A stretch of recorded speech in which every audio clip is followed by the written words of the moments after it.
আসলে আর পারা যাচ্ছে না, আর পারা যাচ্ছে না।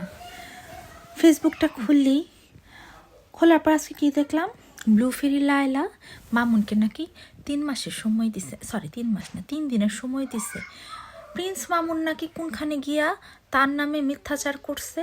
এখন সে ব্লু ফেরি লায়লা 3 দিনের সময় দিল প্রিন্স মামুনকে, সেগুলা সত্যতা যাতে সে বের করে, সবার সামনে এনে দেয়, সে যদি যা বলেছে সেটা সত্যি হয়ে থাকে। এরপর তাড়াতাড়ি আমি গেলাম প্রিন্স মামুনের প্রোফাইলে, যে আল্লাহ কি হইল, 3 দিনের সময় পায়, সে কি কোনো আবার লাইভে আসলো নাকি? না, দেখলাম যে না, সে এখনও লাইভে আসে নাই, সে চুপচাপ। এরপরে কি করতে করতে ওমা আয়সা পড়লো রিয়ামণির চিনছেন তো, হিরো আলমের বউ, বুঝছেন? রিয়ামণির রিলস দেখতে দেখতে আমার মাথা তো গেল আওলায়া, মনে হইতেছে যে আমি কোথায় আছি। এটা ভাবতে ভাবতে আয়সা পড়লো ক্রিম আপার ভিডিও শেষ না করতে করতে আমি দেখতেছি বর্ষা আপার নাকি কে জানি মারার জন্য চেষ্টা করছে। হ্যাঁ, সে কি অবস্থা এখন, সে জানি কারে দোষ দিতেছে, কি জানি নাম ভাই আমি ভুলে গেছি, সে সাংবাদিকের, এই যে আকাশ নিবিড় মনে হয় সম্ভবত।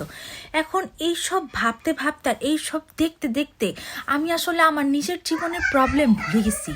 আমার জীবনে কি কোনো প্রবলেম চলতেছে নাকি চলতেছে না, বা প্রবলেম থাকলে প্রবলেমটা কি আমি আর মনেই করতে পারতেছি না। হ্যাঁ, আমার কি হবে আসলে, আমি কি আসলে মানে আমি আসলে তাদের জীবনের প্রবলেম দেখা নিয়ে এতই ব্যস্ত, আমি আসলে সময়ই পাইতেছি না আমার নিজের জীবনের প্রবলেম নিয়ে চিন্তা করার। এটা কি, একে কি ব্লেজিং বলবো নাকি অন্য কিছু?